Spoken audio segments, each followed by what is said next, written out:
Hello everyone, welcome to another lecture of physics. आज हम physics में अपने लाइट वाले लेक्चर्स को आगे प्रोसीड करेंगे। लाइट में आप रिफ्लेक्शन ऑफ लाइट पढ़ रहे थे और रिफ्लेक्शन ऑफ लाइट में हम पिछले लेक्चर में लॉज ऑफ रिफ्लेक्शन पढ़ चुके थे। और लॉज ऑफ रिफ्लेक्शन किसके लिए? तो प्लेन मिरर के लिए हम लोग पढ़ चुके थे, है ना। प्लेन मिरर का रिफ्लेक्शन हम लोग देख रहे हैं और आज हम लोग ये देखेंगे कि अगर लाइट रेज किसी प्लेन मिरर से टकराते हैं, ठीक, तो टकराने के बाद वो अपने ओरिजिनल पाथ से यहाँ वहाँ अगर भटकते हैं तो कितना भटकते हैं, है ना। ठीक, देखिए क्या होता है कि जब आप कभी भी लाइट रेस को किसी पाथ पर या स्ट्रेट लाइन पर ट्रेवल करते हुए देखते हैं, और आपने कई बार ऐसा किया होगा, हम लोग कई बार ऐसा खेल भी खेलते हैं। जैसे मान लीजिए कि आप कहीं पर बाहर बैठे हुए हैं धूप में और आपने एक मिरर लेकर रखा हुआ है। प्लेन मिरर हमारे घर में अवेलेबल ही होता है, हम सभी चेहरा देखने के लिए उसको यूज़ ही करते हैं, कई बार तो ज़्यादा बार यूज़ करते हैं हम लोग, ठीक है ना। उस प्लेन मिरर को आप धूप में लेकर बैठे थे और आपका छोटा भाई, छोटी बहन या कोई भी घर के अंदर बैठा हुआ है, तो आप क्या करते हैं कि उस शीशे की मदद से सूरज की रोशनी को अपने छोटे भाई या बहन के चेहरे पर फोकस करने की कोशिश करते हैं। आपने कई बार ये खेल खेला होगा। अब इसमें होता क्या है कि लाइट रेज सन की ऐसे आ रही हैं, लेकिन आप उसका जो ओरिजिनल पाथ था उस पाथ से उसको चेंज कर किसी और पाथ पर भेज देते हैं, है ना। लाइट रेज ऐसे आए ऊपर से और आपने टकरा कर उसको घर के अंदर की तरफ भेज दिया, है ना। ठीक, तो लाइट का इस तरीके से अपने पाथ को चेंज कर लेना डेविएशन ऑफ लाइट कहलाता है। यानी कि लाइट का अपने ओरिजिनल पाथ से यहाँ वहाँ भटक जाना क्या कहलाता है? डेविएशन कहलाता है। ठीक, जैसे कि मैंने अभी कहा आपसे, मान लीजिए यहाँ पर आपका घर हो और यहाँ आपका छोटा भाई बैठा हो, ठीक है ना। मान लीजिए कि आपका ये छोटा भाई है, ठीक, यहाँ पर बैठा हुआ है और आप यहाँ पर हैं और सन यहाँ पर है, ठीक है ना। ये आपका सन है, ठीक, और आप यहाँ पर हैं। आपने अपने हाथ में एक प्लेन मिरर लिया है, ठीक है ना। अब सन रेज यहाँ से आ रहे हैं और सन की लाइट रे जो यहाँ आई है उसको आपने डेविएट कर अपने भाई की तरफ भेज दिया है, ठीक है ना। तो ये जो लाइट का एक ओरिजिनल पाथ से मुड़कर दूसरी तरफ जाने का जो फिनोमिना है, इसी को हम डेविएशन ऑफ लाइट कहते हैं, ठीक है ना।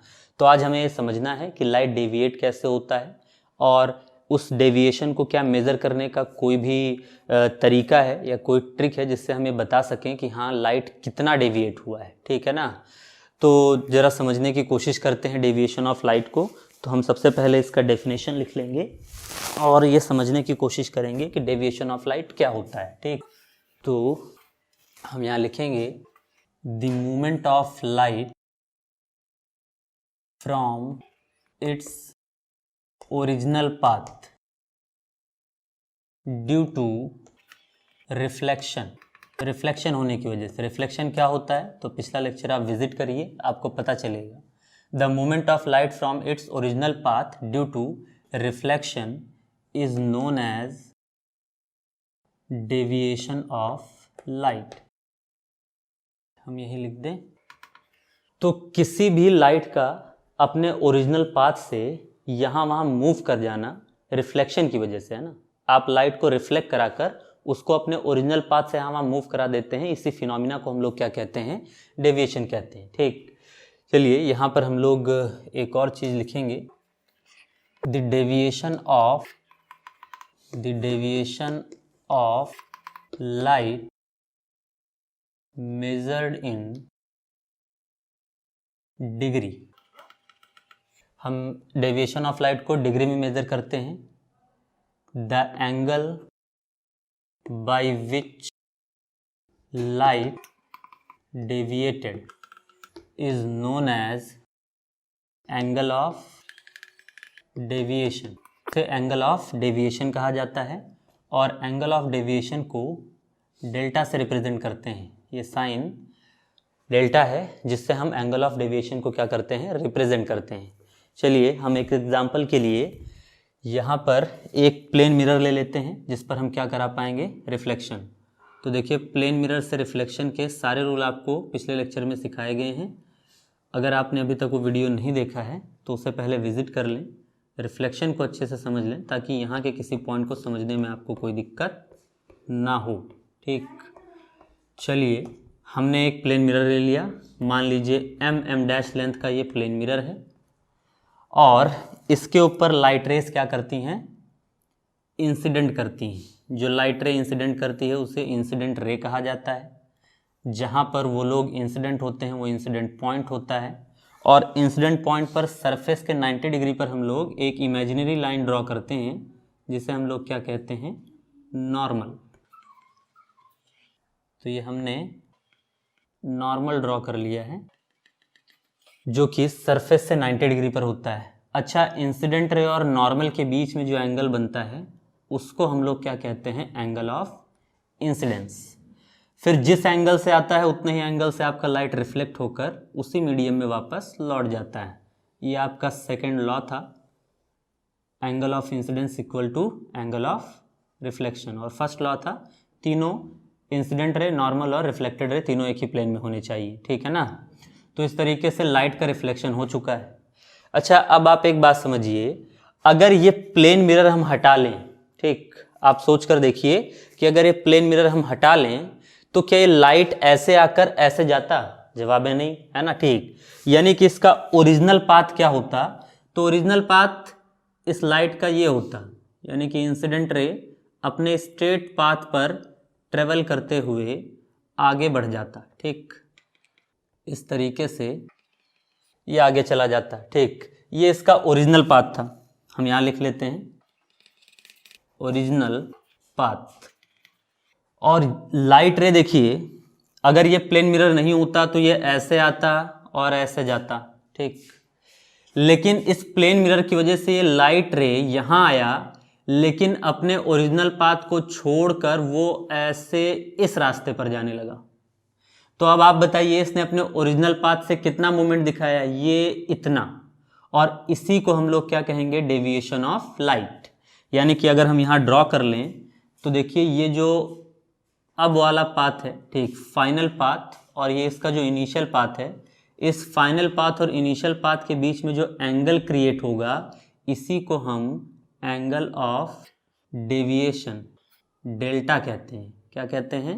एंगल ऑफ डेविएशन डेल्टा कहते हैं। ठीक, तो इस तरीके से ये एंगल ऑफ आपका क्या हो जाएगा, डेविएशन, क्योंकि लाइट रे अपने ओरिजिनल पाथ से डेविएट होकर अब ऐसे जा रहा है। तो मतलब लाइट आया, डेल्टा डिग्री से डेविएट हुआ और डेविएट होने की वजह से इधर जाने लगा। अगर आप डायग्राम से देखें तो हम यहाँ लिख सकते हैं फ्रॉम फिगर। अगर आप डायग्राम को देख पा रहे हो तो आप क्लियरली एक बात देख सकते हैं कि angle of incidence plus angle of reflection plus angle of deviation, अगर इन तीनों को हम ऐड कर दें, जरा देखिए, आई प्लस आर प्लस डेल्टा, तो देखिए आई से आर तक, आर से डेल्टा तक, डेल्टा से पूरा ये कवर कर तो यहाँ से यहाँ तक का एंगल टोटल कितना बन रहा है, 180। क्योंकि देखिए पूरा स्ट्रेट लाइन है और स्ट्रेट लाइन का हाफ सर्कल कंप्लीट कर रहा है ये, तो एंगल कितना बनेगा, 180 बनेगा। और 180 डिग्री के हम इसको क्या कर सकते हैं, इक्विवेलेंट कर सकते हैं, यानी कि 180 डिग्री। फिर हम लिखेंगे but from second law of reflection.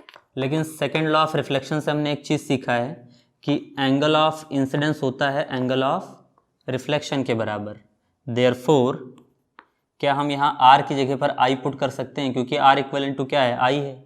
तो मतलब i प्लस डेल इक्वल किसके हो जाएगा, 180 डिग्री के। और i प्लस i क्या हो जाएगा, 2i plus del equal 180 degree, या डेल इक्वल हो जाएगा 180 डिग्री माइनस 2i। तो इस तरीके से आपके डेविएशन का वैल्यू आप निकाल सकते हैं इस फॉर्मूले से, अगर आपको क्या पता रहेगा, angle of incidence. Angle of incidence यहाँ पुट कर आप ये बता सकते हैं कि डेविएशन एंगल कितना होगा या कितने डिग्री से आपका जो लाइट रे है वो डेविएट हो चुका है। ठीक है ना। तो लाइट रे का डेविएशन जो है वो इस फॉर्मूले से आप निकाल सकते हैं। अच्छा, एक बात और समझिएगा, डेविएशन के हमेशा दो आंसर्स दिए जाते हैं, ऐसा क्यों, जरा समझने की कोशिश करिए। जैसे मान लीजिए कि आपने ये कहा था कि लाइट रे का ओरिजिनल पाथ ये है और वो डेविएट होकर ऐसे चला गया, लेकिन कोई ऐसे भी तो कह सकता है, मान लीजिए वो इधर एंटी क्लॉकवाइज ना घूमे, कहे कि लाइट जो है अपने ओरिजिनल पाथ से ये इतना डेविएट हो गया, ठीक, इस तरीके से, ठीक, यानी कि यहाँ से पूरा ये इतना डेविएट हो गया। तो एक एंगल ऑफ डेविएशन कई बार लोग इसको ही बताने लगते हैं। ध्यान दीजिएगा, ये जो सर्कल पूरा बन रहा है भाई, ये भी तो ओरिजिनल पाथ ये था और ओरिजिनल पाथ से घूमकर अब ये इसके फाइनल पाथ पर जा रहा है। तो आप ये भी कह सकते हैं कि लाइट यहाँ से रोटेट होकर इतना डिग्री घूम गया है। तो अब हम लोग थोड़ा एक डिफ्रेंशिएट कर लें कि इसको हम डेल 1 कह देते हैं, मतलब फर्स्ट आंसर डेल्टा का, और इसको कह देते हैं डेल्टा 2। तो देखिए ये जो आप अभी निकाले हैं ये आपका फर्स्ट आंसर है, डेल 1 है। डेल 2 अगर निकालना हो तो क्या करें, तो आप क्लियरली देख पा रहे होंगे, अगर आप फिर से एक बार डायग्राम को देखें तो हम कह सकते हैं from figure del 1 plus del 2।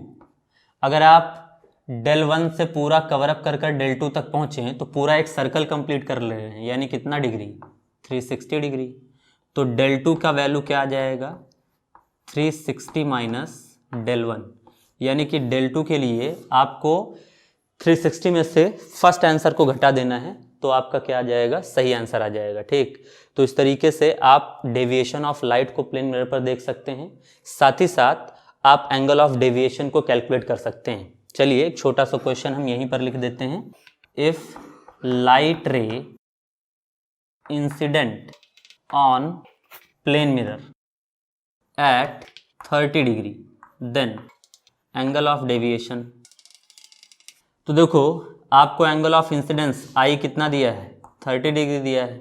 Therefore पहला आंसर क्या निकलेगा, डेल 1 इक्वल 180 माइनस 2i, यानी कि 180 माइनस, देखिए आई की वैल्यू 30 रखेंगे, 32 जा क्या हो जाएगा 60, यानी कि टोटल आंसर आ जाएगा 120 डिग्री। तो ये तो आपका पहला आंसर हो गया। और कर आप सेकेंड आंसर भी बता सकते हैं, और डेल 2 इक्वल 360 माइनस डेल 1। तो 360 माइनस डेल 1 की वैल्यू क्या है, 120 डिग्री है। तो 360 में से 120 जाएगा, कितना बचेगा, 240 डिग्री। यानी कि जब लाइट रे 30 डिग्री पर इंसिडेंट होगा तो आप कह सकते हैं कि लाइट का डेविएशन 120 डिग्री हो जाएगा to the anti clockwise direction में, और आप ये कह सकते हैं कि वो क्लॉकवाइज डायरेक्शन में अपना डेविएशन कितना दिखाएगा, 240 डिग्री का, ठीक। देखिए एक बात ध्यान रखिएगा, फर्स्ट आंसर क्लॉकवाइज डायरेक्शन में मिलता है, सॉरी एंटी क्लॉकवाइज डायरेक्शन में मिलता है, और सेकंड आंसर आपको क्लॉकवाइज डायरेक्शन में मिलता है, ठीक। तो दो तरह के आंसर आप डेविएशन के बता सकते हैं। आप इसी तरीके के और क्वेश्चन उसमें प्रैक्टिस कर सकते हैं। मेरे ख्याल से कोई डिफिकल्ट टॉपिक नहीं है जिसके लिए आप बहुत ज़्यादा परेशान हो, सिंपल से फॉर्मूले हैं और दो टाइप के आंसर आपको यहाँ पर मिल सकते हैं। कई बार ऑप्शन में दोनों दिए जाते हैं तो मल्टीपल चॉइस क्वेश्चन में आप इसको पा सकते हैं, और अगर सिंगल रहेगा तो दोनों में से कोई एक ही दिया जाएगा। आप पहले फर्स्ट निकालिएगा, अगर ये ऑप्शन नहीं मिल रहा है तो सेकंड निकालिएगा, अगर फर्स्ट मिल जाए तब भी आप सेकंड निकालिएगा, क्योंकि हो सकता है वो मल्टीपल चॉइस क्वेश्चन हो तो दोनों ऑप्शंस अवेलेबल हो, ठीक। तो इस तरीके से ये बात किसकी हो गई, डेविएशन ऑफ लाइट की। इसका स्क्रीनशॉट लीजिए, इसको नोट करिए, ठीक। इसके बाद हम अगले चीज़ की क्या करते हैं, बात करते हैं। चलिए तो हम अगले प्रॉपर्टी की बात कर लेते हैं। डेविएशन ऑफ लाइट की बात हमने कर ली, अगली चीज़ हम लोग को डिस्कस कर लेना है प्लेन मिरर से इमेज का फॉर्मेशन कैसे होता है, ठीक है ना। तो अगली चीज हमें देखनी है image formation by plane mirror. देखिए प्लेन मिरर से इमेज फॉर्मेशन करने के अपने कुछ रूल होते हैं, ठीक है ना। पहला rule, we always use two light rays of object. देखिए ऑब्जेक्ट के पास तो बहुत सारी लाइट रेज होंगी, लेकिन इमेज बनाने के लिए हमें दो लाइट रेज की क्या करनी है, यूज कर लेनी है, ठीक है ना। दूसरा, we reflect the light rays according to rules of reflection. Reflection के रूल्स को अप्लाई कर कर हम लाइट का रिफ्लेक्शन दिखा देंगे। Third step, if light rays meet by itself after reflection, reflection के बाद अगर वो खुद से मिल जाते हैं after reflection, then image is real, image आपका रियल होगा। But when light rays do not meet by themselves, then we draw a dotted line in reverse direction where they meet, a virtual image is formed, virtual image is formed, ठीक है ना। तो यहाँ पर इन rules को आपको याद रखना है, ठीक है ना। चलिए हम एक एग्जाम्पल से इसको समझने की कोशिश करते हैं कि प्लेन मिरर से इमेज का फॉर्मेशन कैसे किया जाएगा। मान लीजिए कि हम एक प्लेन मिरर ले रहे हैं और उस प्लेन मिरर पर देखिए, प्लेन मिरर का एक सरफेस क्या होता है, शाइनी होता है, और एक तरफ उस पर क्या होता है, लिथार्ज का पॉलिश। तो इस तरीके से ये आपने पॉलिशिंग कर दिया है, ये आपका क्या है, M है, और ये क्या है, M डैश है, ठीक। मान लीजिए हम यहाँ कोई एक ऑब्जेक्ट ले लेते हैं, ऑब्जेक्ट आपका इस तरीके से आप ले लीजिए, इसके हाफ साइड को कलर कर देते हैं और हाफ साइड को वाइट रहने देते हैं, ठीक, मतलब खाली छोड़ देते हैं। अभी क्यों ऐसा, तो आगे समझ लिया जाएगा। अभी भी मैंने आपसे कहा था कि आपको ऑब्जेक्ट से 2 लाइट रेज निकालने हैं, ठीक है ना। तो ऑब्जेक्ट से हम लोग 2 लाइट रेज यहाँ पर इंसिडेंट करा देंगे इस तरीके से। चलिए, तो 2 लाइट रेज इंसिडेंट हो चुके हैं, कहाँ पर, प्लेन मिरर पर। देखिए मैंने कहा था रिफ्लेक्शन आपको अब करा लेना है, जो भी रिफ्लेक्शन के रूल पढ़े थे आपने।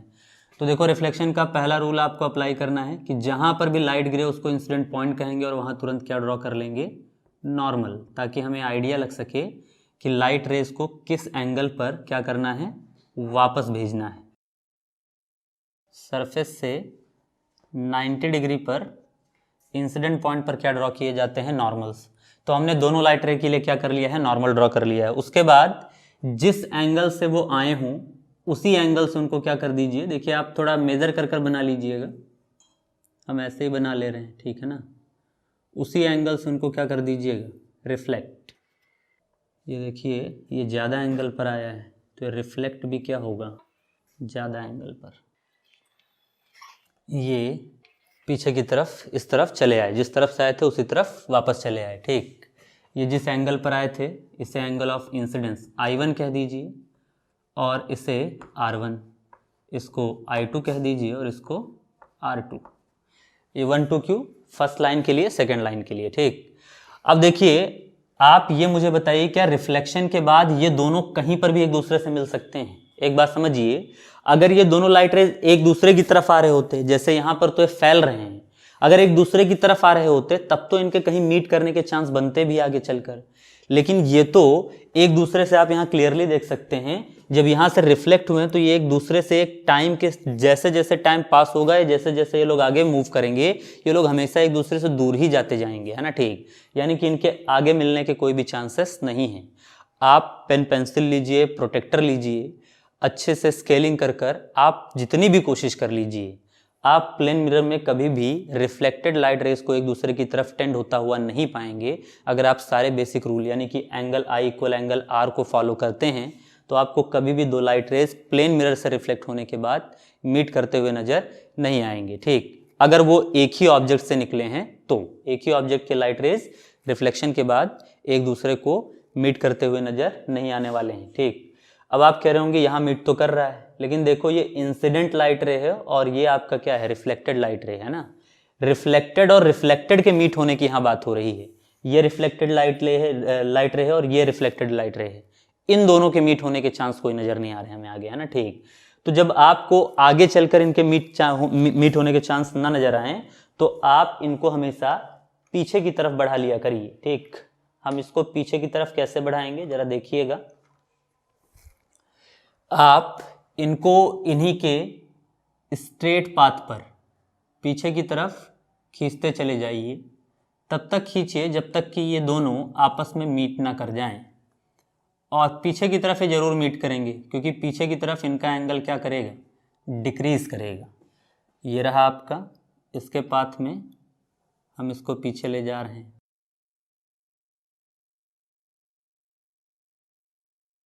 यहाँ पर ये ऑब्जेक्ट बन जाएगा। तो यहाँ ये दोनों मीट किए हैं और यहाँ पर क्या बन जाएगा आपका, इमेज। ये इमेज कैसा होगा, वर्चुअल। क्यों वर्चुअल होगा, आप तीसरे पॉइंट को पढ़िए तो आपको समझ में आ जाएगा। ये ऑब्जेक्ट क्या था, यहाँ रखा गया था और इसका एक वर्चुअल इमेज मिरर के पीछे तरफ बना है। हम इसे वर्चुअल क्यों कह रहे हैं ये समझिए जरा, क्योंकि लाइट रेज जब खुद मीट करती हैं तब रियल इमेज बनता है। ये लाइट रेज खुद तो मीट नहीं की, इनको हमने बैक साइड में, देखिए रिवर्स डायरेक्शन में हम डॉटेड लाइन ड्रॉ कर कर उनको आपस में मीट कराकर एक वर्चुअल इमेज का क्या कर देंगे, फॉर्मेशन कर देंगे। ठीक, यानी कि plane mirror always virtual image form करता है। ये रूल आपको आज से एकदम अच्छे से याद कर लेना है। यानी कि अगर आप प्लेन मिरर लेते हैं तो प्लेन मिरर सिर्फ और सिर्फ आपको क्या बना कर दे सकता है, वर्चुअल इमेजेस बना कर दे सकता है। ठीक, चलिए तो हम यहाँ पर एक बात, कुछ चीज़ें और डिस्कस कर लें।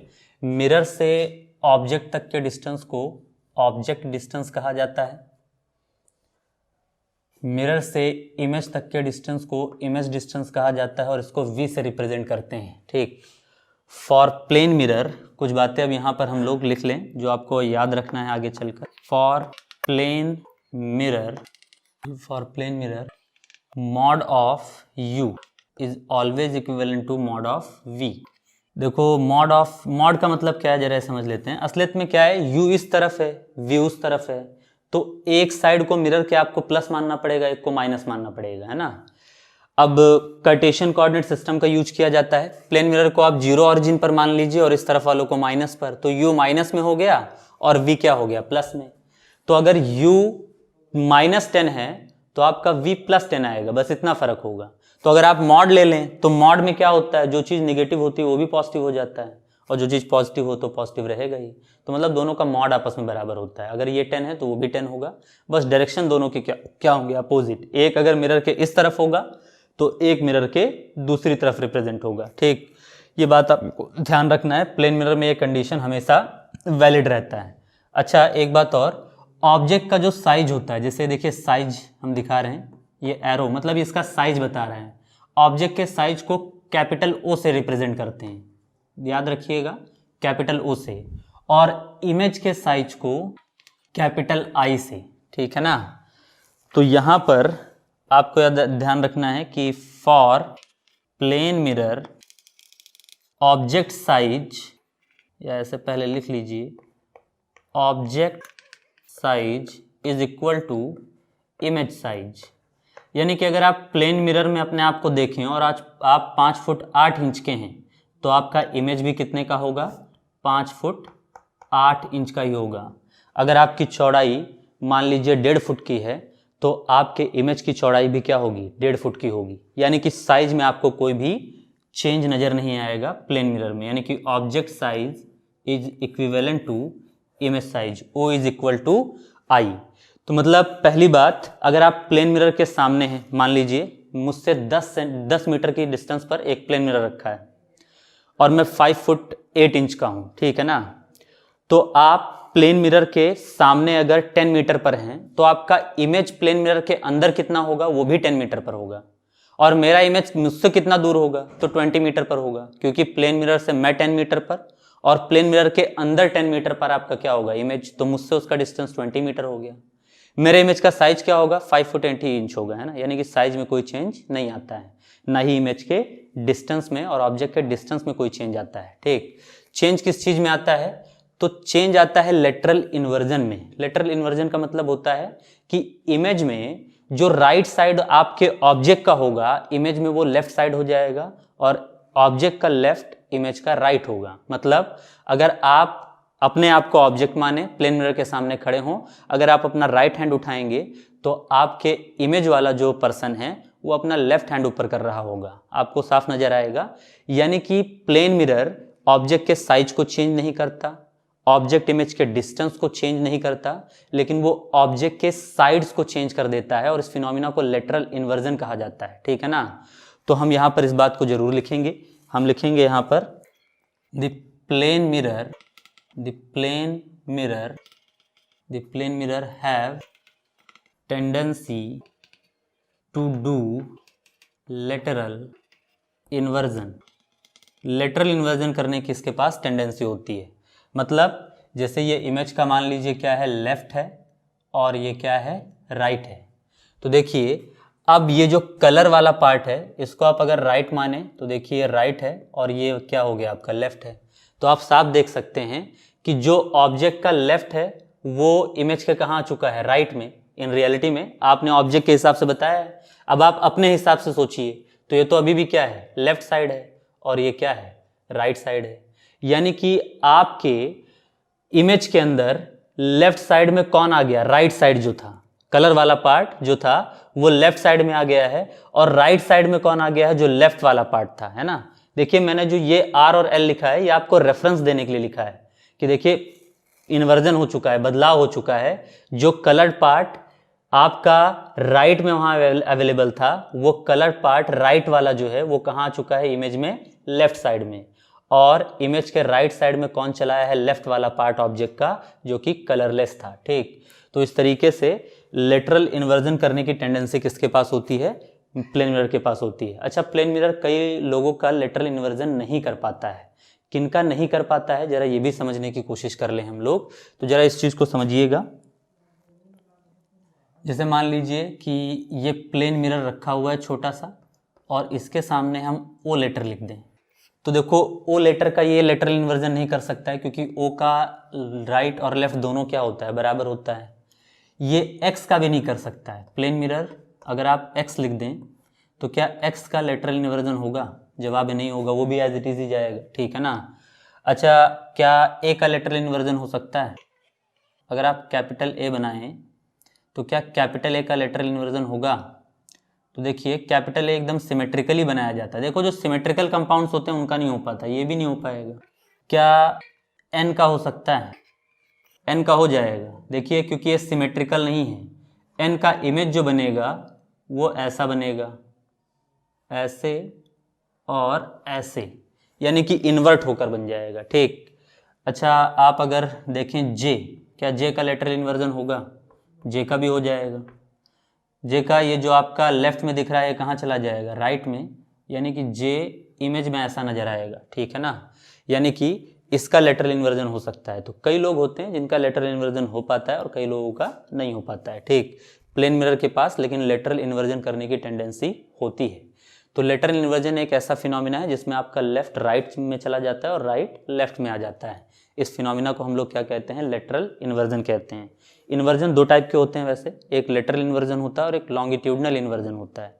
लॉन्गिट्यूडनल इन्वर्जन क्या होता है, उसमें आपके हाइट के रिस्पेक्ट में इन्वर्जन हो, मतलब आपका अगर इमेज बने तो इमेज में आपका सर नीचे नजर आए और पैर कहाँ नजर आए, ऊपर।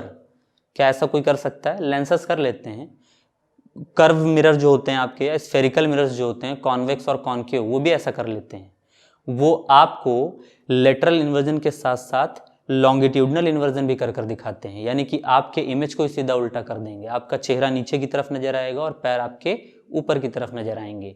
तो प्लेन मिरर के पास लेकिन लॉन्गिट्यूडनल इन्वर्जन करने की टेंडेंसी नहीं होती। वो सर को नीचे की तरफ और पैर को ऊपर की तरफ नहीं दिखा सकता है, वो बस लेफ्ट को राइट और राइट को लेफ्ट बना सकता है। यानी कि इसके पास सिर्फ और सिर्फ लेटरल इन्वर्जन की टेंडेंसी होती है, लॉन्गिट्यूडनल इन्वर्जन की टेंडेंसी नहीं होती। ठीक, तो इस तरीके से प्लेन मिरर से रिफ्लेक्शन के अपने कुछ कंसेप्ट हैं जिनको आपको ध्यान रखने हैं। अगर आप ये सीख गए हैं तो अगले लेक्चर में हम लोग इससे रिलेटेड कई मज़ेदार कंसेप्ट्स पढ़ेंगे। ठीक, यानी कि एक प्लेन मिरर के सामने अगर आप भागते हैं तो क्या होगा, एक प्लेन मिरर को आप पूरे कमरे में सजा दें, अपने दीवार के ऊपर भी प्लेन मिरर लगा दें, इस तरफ भी, छत पर भी, और फिर अपने नंबर ऑफ़ इमेजेस देखें तो आपको कितने नंबर ऑफ़ इमेजेस नज़र आएंगे। ऐसे टाइप के कुछ क्वेश्चंस हम लोग अगले लेक्चर में क्या करेंगे, प्रोसीड करेंगे। तो आज आप इतनी चीज़ें देखिएगा और इसको समझकर आप अगले लेक्चर के लिए तैयार रहिएगा। ठीक, बाकी का हम लोग अगले लेक्चर में कवर अप करेंगे।